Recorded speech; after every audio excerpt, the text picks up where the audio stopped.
Hello लोगोफोर खुलुमबाय नोंथांमोननि थाखाय आङो दिनैहाय सानखान्थि क्लास लानानै फैलायबाय दिनैनि क्लासआ जागोन ASSAM आरो LCM नि सायाव जोंना बे ASSAM आरो LCM खौ जोङो बर'आव मा बुंगोन देयासा आरो दुआसा बेयो जोंना जानो गोनां आनजाद आसाम पुलिस आरो आसाम डाइरेक्ट रिक्रुटमेन्ट 2.0 नि थाखाय जोबोद गोनांथार बे टपिकनि सायाव जोंना मोनसे नङा मोनसे कुइसनखौ जोङो फैनाय नुनो मोनखायो आरो जानो गोनां आनजादावबो जोङो नुनो मोनखागोन बेनिखायनो नोंथांमोना बे ASSAM आरो LCM नि सायाव मोजाङै स्टाडि खालाम आरो बेजों रिलेटेड गोनां कुइसनफोरखौ प्रेक्टिस खालाम आङो सिगाङाव ASSAM आरो LCM नि आङो बेसिक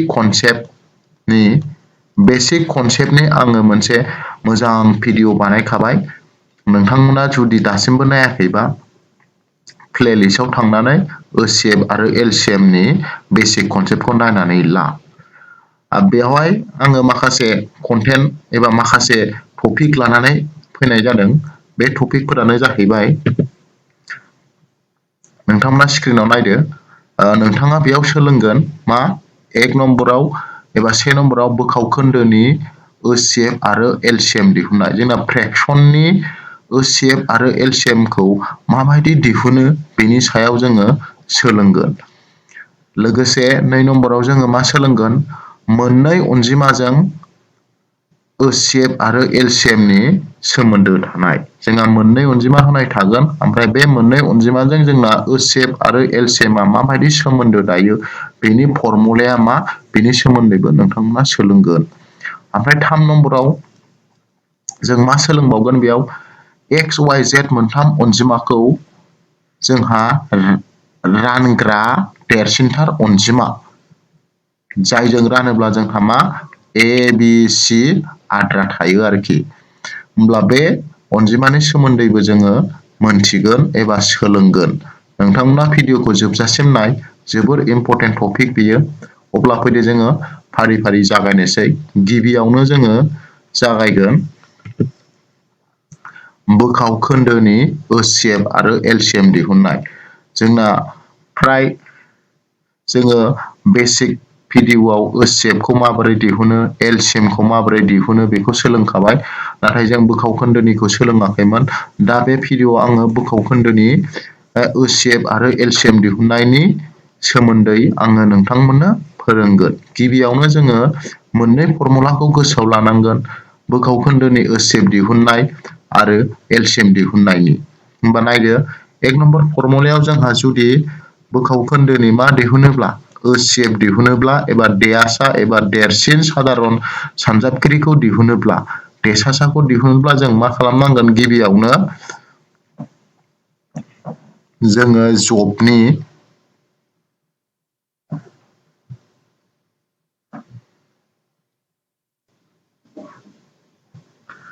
ASSAM दिहुनोब्ला जोंहा मा खालामनांगौ गोजौआव नङा होमबा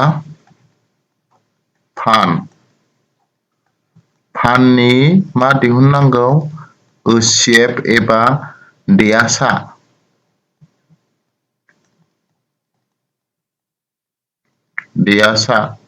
एबा देसासाबो होननानै बुङो फाननि देसासा दिहुननानै लानांगौ ओमफ्राय जोंहा मा खालामनांगौ गाहायाव जब गाहायनिखौ जों मा होननानै बुङो जबनि मा दिहुननांगौ LCM एबा मा दुआसा एबा दुसासा दिहुननांगौ आरोखि होमबानो मा जायो बियो बोखावखोन्दोनि ASSAM एबा देसासा दिहुननाय जायो हा ओमफ्राय 2 नम्बराव जुदि LCM दिहुनोब्ला बोखावखोन्दोनि LCM दिहुनोब्ला एबा दुसासा दिहुनोब्ला जों मा खालामनांगौ गोजौआव मा खालामनांगौ फान नङा होमबा गोजौनिखौ फान होननानै बुङो फाननि जोंहा मा दिहुननांगौ LCM दिहुननांगौ हा फाननि मा दिहुननांगौ LCM ओमफ्राय गाहायाव मा जबनि ASSAM दिहुननांगौ अब्लानो जोंहा मा जायो LCM दिहुननाया जायो आरोखि होमबा बे मोननै फर्मुलाखौ नोंथांमोना गोसोआव ला जुदि बोखावखोन्दोनि देसासा एबा OCF दिहुननो थिनोब्ला फर्मुलाया बे जागोन। गोजौआव मा खालामनांगौ? फाननि गोजौआव थानायनि जोंहा मा दिहुननांगौ? OCF खौ दिहुननानै लानांगौ। ओमफ्राय गाहायाव थानाय जबनि मा दिहुननांगौ? LCM दिहुननांगौ। अब्लानो बियो मा जाहैबाय जोंना OCF दिहुननाय जाबाय। ओमफ्राय 2 नम्बराव LCM दिहुनोब्ला एबा दुसासा दिहुनोब्ला जोंहा मा गोजौआव थानाय फाननि LCM खौ दिहुननानै ला, ओमफ्राय गाहायाव थानाय जबनि OCF खौ दिहुननानै ला, अब्लानो बियो जायो। दानिया फैदो जोङो बेनि एग्जाम्पलखौ नायनोसै। होमबा नोंथांमोननि स्क्रिनाव फार्स्ट एग्जाम्पलाव नुबाय कुइसना होनदों नै आं आखाइजोंनो लिरथारबाय टाइम सेभ जानायनि थाखाय फाइन्ड द LCM of 1/3, मा 2/9 and 5/6 and 4/27। होमबा बेनि जोंहा मा दिहुननांगौ? दुसासा दिहुननांगौ। गासिबो बोखावखोन्दोआव दंजोबो नङा होमबा? 3 बाहागोनि 1आबो बोखावखोन्दोआव, 9 बाहागोनि 2आबो बोखावखोन्दोआव, 6 बाहागोनि 5आबो बोखावखोन्दोआव, 27 बाहागोनि 4आबो बोखावखोन्दोआव दङ। अब्ला बेनि दुसासाया बेसेबां जागोन? अपसनाबो मोनब्रै होनाय दंखायो। अब्ला बेबायदि कुइसना बायसान्स जोंनि जानो गोनां आनजादाव फैयोब्ला, हमनानै ला आसाम पुलिसाव फैबायलायनो नङाबा जोंना ग्रेड 3 आरो ग्रेड 4आव बेबायदि फैबायलायनो, अब्ला जोङो माबायदि बानायगोन? नोंथांमोना बे भिडिअखौ नायबानो रोंखागोन। होमबा जोङो सलुसनाव बेखौ माबायदि बानायो नोंथांमोना नायबानो जाबाय। आं एसे सिगाङावसो फर्मुला होखादोंमोन नङा होमबा? बोखावखोन्दोनि जुदि LCM दिहुनोब्ला एबा दुसासा दिहुनोब्ला जोंहा मा खालामनांगौ होनदोंमोनलाय? फाननि गोजौआव थानायखौ जों मा होनो? फाननि मा दिहुननांगौ? LCM दिहुननांगौ। ओमफ्राय गाहायाव मा? जबनि मा दिहुननांगौ? OCF दिहुननांगौ। बे फर्मुलाखौ गोसोआव लाथार नोंथांमोन। होमबा फैदो जों बानायनोसै बेयाव। बानायबा नुबाय जोंहा बेयाव फानाव मा दं? गोजौआव जोंना 1 दं, 2 दं, 5 दं, ओमफ्राय 4 दं। होमबा बेनि जों मा दिहुननांगोन? LCM दिहुननांगोन। ओमफ्राय गाहायाव जबाव जोंना मा दङ? 3 दं, 9 दं, 6 दं, आरो मोनसेया मा? 27 दं। होमबा बिसिनि जों मा दिहुननांगोन? OCF एबा देसासा दिहुननांगोन। नोंथांमोना दुसासा आरो देसासा दिहुननायखौ रोंखाथारबाय जानांगौ सिगांनि बेसिक कनसेप्टखौ नायनानै। होमबा जोङो बेखौ दिहुनोब्ला बेसेबां मोनगोन? होमबा साइडआव दिहुननोसै आङो, दिहुननायखौबो खिथानोसै। जुदि जोङो 1, 2, 5, 4 नि दुसासा दिहुनोब्ला जोंहा राननाय फर्मुलाजों दिहुनसै। आं 2 जों राननो हायो नङा होमबा? 1 खौथ' हाया नालाय बेनो बे 2 खौ रानो बेसेबां? 1 मोनो। 5 खौथ' राननो हाया बेनो बे। आरो 4 खौ राननो हायो 2 जों, 2 सानजाबनाय 4। होमबा जोंहा रोदा जाजोब्बाय। 1आथ' रोदाबो नङा जथायबो नङा, बेखौ नायनांला 1 खौ। नैबे 5आ रोदा जाबाय, 2आबो रोदा जाबाय नङा होमबा? दाना जोंना बेखौ गासिखौबो सानजाबजोबदो बेसेबां? 2 into 5 into 2 बेसेबां जायो? 20 जायो नङा होमबा? होमबा जोंहा गोजौआव मा मोनबाय? LCM आ 20 मोनबाय। ओमफ्राय गाहायनिया जोंना मा दङ? 3 दङ, 9 दं, 6 दं, आरो 27 निबो जोङो मा खालामनो हायो? देसासा। होमबा देसासाखौ जोङो माबायदि खालामो बेखौ रोंखाबाय। होमबा आं बेखौ फटाफट बानायनोसै। गासिबो माजों रानजाजोबगोन? 3 जों। 3 सानजाब 1 3, 3 सानजाब 3 9, 3 सानजाब 2 6, 3 सानजाब 9 27। गासिबो 3 जों रानजाजोब्बाय। बिनि उनावहाय नायबाय नै 3आबो रोदा, 2आबो रोदा जाला। होमबा बे देसासाया जोंना मा मोनबाय? OCF आ 3 मोनबाय। 3आनो देरसिन सानजाबगिरि जाहैबाय आरोखि। होमबा 3 गाहायनिया 3 मोनबाय। होमबा बेखौ दुइसिन महराव लांनो हाला जोङो, अब्ला एन्सारा बेनो जाहैयो। 20/3 आनो जोंना मा जायो? बेनि कारेक्ट एन्सार जायो। होमबा बेयाव 20/3 दंना गैया? 20/3 आ जोंना नैबे अपसन नाम्बार C आव दङ। होमबा बेनि कारेक्ट एन्सारा जाबाय 20/3।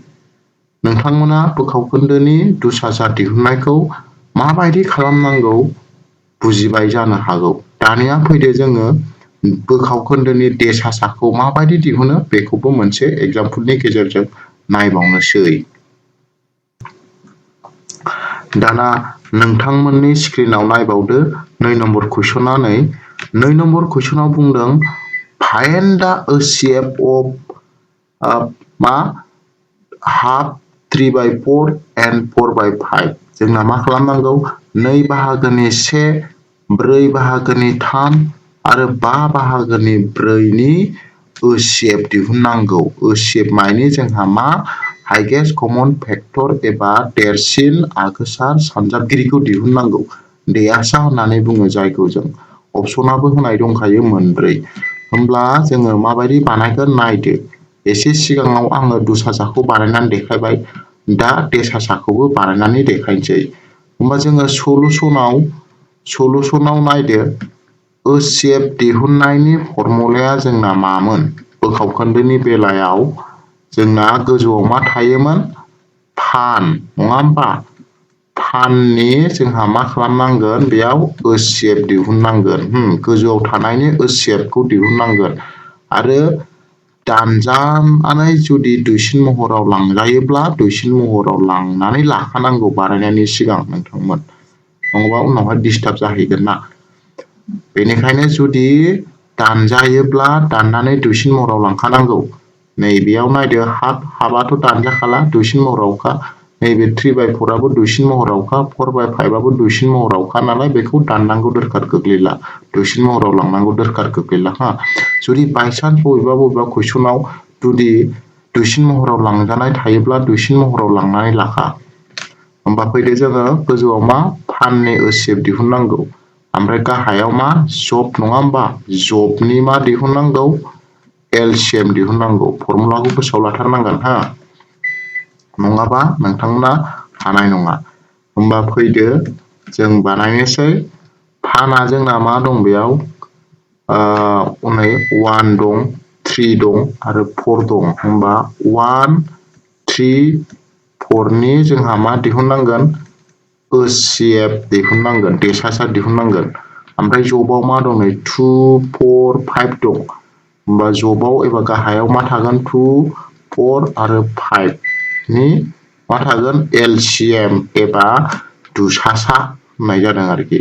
बेखौ दिहुननानै बहायबानोथ' जोंना एन्सारा जाबाय।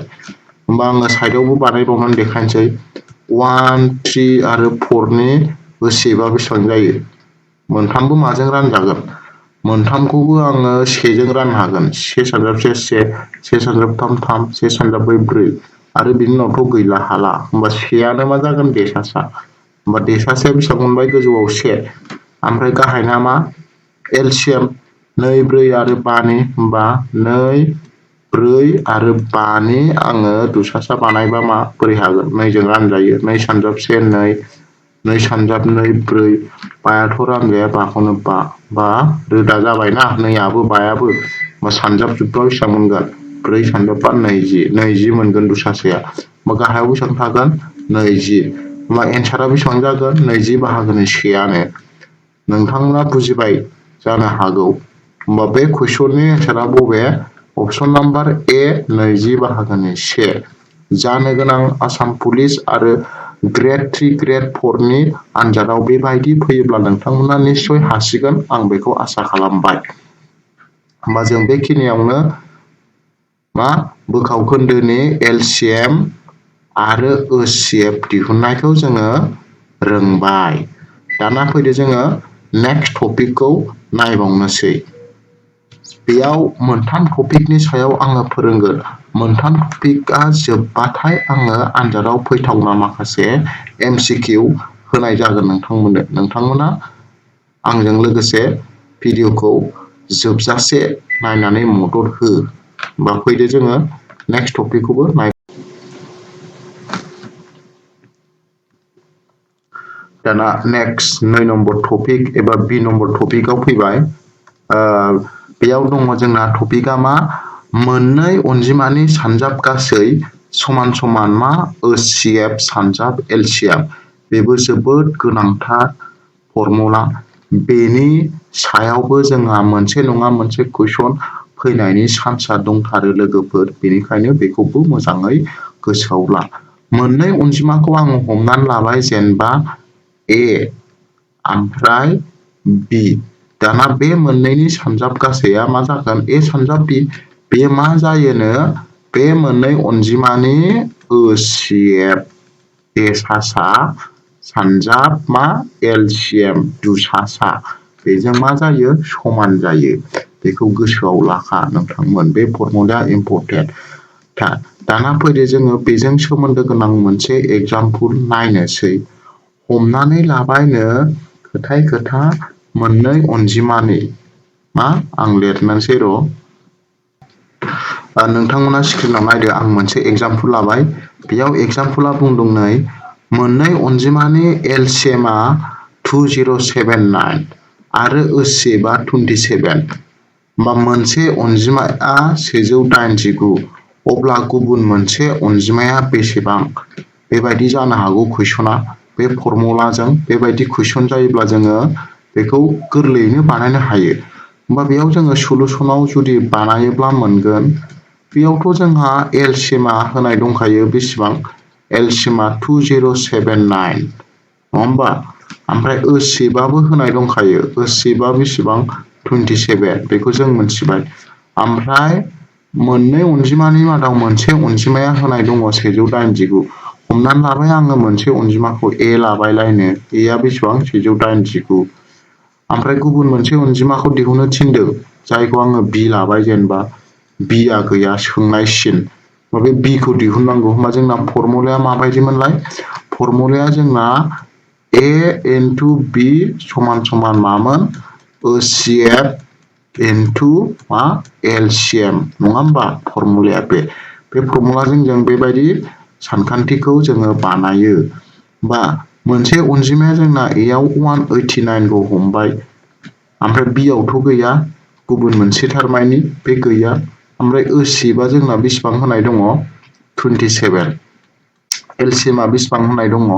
LCMआ जोंना 2079 होनाय दङ। होमबा जोंहा गुबुन मोनसे Bखौ दिहुननांगौ नालाय, बेबायदियाव जों मा खालामनांगौ? Bखौ लाखिनांगौ। Bखौ लाखियोब्ला समान समान बारनानै थानाय नैबे 27 into 2079खौ नैबे 189आ ओरै रानहोयो। राननानै जा मोनो बेनो एन्सार। नोंथांमोना बेखौ गाव केपासिटिजों मा खालामदो? दानदो, दाननानै दुइसिन महराव लांदो, नङाबा सानजाबजोबनानै रानदो। आङो 27 जों 2079खौ आङो साइडआव सानजाबबाय। सानजाबबा जों मोनगोन बेखौ 56133 जेनेबा बेबायदि मोनबाय हा। गाहायाव 189। होमबा बेखौ आङो जुदि डिभाइड खालामोब्ला बेसेबां मोनगोन? डिभाइड खालामोब्ला 297 मोनगोन। होमबा बे 297आनो गुबुन मोनसे अनजिमा B जाहैबाय। होमबा Bखौ जोङो मोनबाय। होमबा नोंथांमोना बे फर्मुलाखौबो मोनथिबाय। बे फर्मुलानि एग्जाम्पलखौबो आं होबाय। दाना आङो मोनसे आरो टपिक लाबावदों। बे टपिकखौबो आङो नोंथांमोननो खिन्थानानै मोनसे एग्जाम्पल होखाबावनोसै। बेनि उनावहाय जोङो माखासे MCQ नायनोसै। अब्ला फैदो जोङो गुबुन मोनसे टपिकखौ नायबावनो। दाना नोंथांमोन 3 नम्बर टपिक एबा C टपिकआव सौफैलायबाय। बे टपिकआव नोंथांमोना स्क्रिनाव नुनो मोनदों नै X, Y, Z मोनथाम अनजिमाखौ राननायाव आद्राया A, B, C थायो। अब्ला बे रानग्रा देरसिनथार अनजिमाखौ दिहुन। बे देरसिनथार अनजिमा होननाय मानि माखौ होननाय जायो नोंथांमोन? OCFखौ होननाय जायो। बेखौ गोसोआव ला। एबा देसासाखौ बुंनाय जायो, देरसिन आगोसार सानजाबगिरिखौ। जोंना बेयाव मा बुंनाय जादों नोंथांमोना निस्सय बुजियाखै जानो हागौ। आं बुजायनि, नोंथांमोना गोसोआव ला। अनजिमाफ्रा जुदि मोनथाम होनाय थायोलायनो X ओमफ्राय Y ओमफ्राय Z होनाय थायोलायनो, आरो बे मोनथाम अनजिमाखौ बबेबा मोनसे देरसिनथार अनजिमाजों राननायाव आद्राया मा थायोनो? आद्राया मा थागोन?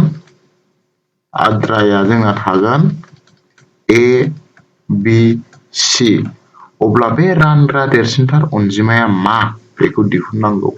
होमब्ला बेबायदियाव जोंना मा जागोन फर्मुलाया ASSAM माने ASSAM जोंना x निफ्राय जों मा खालामनांगोन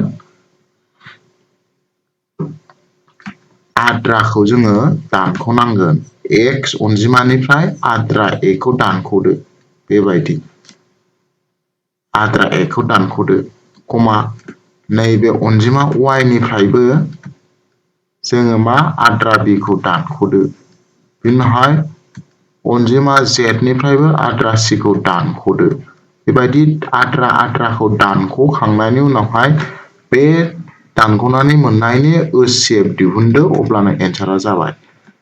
नोंथांमोना बुजिबाय जानो हागौ। मोनसे एग्जाम्पल होनि नोंथांमोननि एग्जाम्पला नै स्क्रिनाव बेयाव कुइसना बुंदों 29, 60, 103 खौ मोनसे देरसिनथार अनजिमाजों राननायाव आद्राखौ 5, 12, 7 मोनबाय। बे रानग्रा देरसिन अनजिमाखौ दिहुन। कुइसना बेबायदिबो फैनो हागौ नोंथांमोन। जुदि बेबायदि कुइसन फैयोब्ला नोंथांमोना मोजाङै नायनांगौ देरसिनथार बुंदों ना दुइसिनखौ बुंदों। जुदि देरसिनथार बुंदोंबा मा ASSAM खौ दिहुननांगौ। देरसिनथार बुंदोंबा माखौ दिहुननांगौ ASSAM माखौ ASSAM जुदि देरसिन बुंनाय थायोब्ला एबा देरसिनथार बुंनाय थायोब्ला ओमफ्राय दुसासा LCM दिहुननांगोन माब्ला जुदि दुइसिन बुंनाय थायोब्ला आं बे दुइसिननि सोमोन्दै आं नेक्स्ट पार्ट भिडिअआव लाबोगोन। आं दा बेयाव देरसिननिल' सोमोन्दै रायलायगोन होमबा नोंथांमोना मेन कुइसनाव फैदो बेयाव अनजिमाया मोनथाम होनाय दंखायो मा होनाय दंखायो खोथा अनजिमाया मा x आव आङो मा लाबाय 29 ओमफ्राय y आव आङो मा लाबाय 60 ओमफ्राय z आव आं लाबाय 103 खौ अनजिमाया मोनथाम होनाय दंखायो ओमफ्राय बेखौ राननायाव आद्राया बेसेबां थायोनो आद्राखौ आङो लिरनोसै स्मल a जों मा आङो स्मल a जों लिरनोसै स्मल a आव बेसेबां 5 ओमफ्राय b आव बेसेबां 12 c आव बेसेबां 7 बिसोर गासिबो मा गोजा बिसोरो आद्रा गोजा नङा होमबा बिसोरो मा रानखोन्दा आद्रा होमबा बे रानग्रा अनजिमाखौ दिहुननांगौ होमबा बेबायदिब्ला जों मा खालामनांगौ मोनसे होखानाय अनजिमानिफ्राय जोङो आद्राफोरखौ मा खालामनांगोन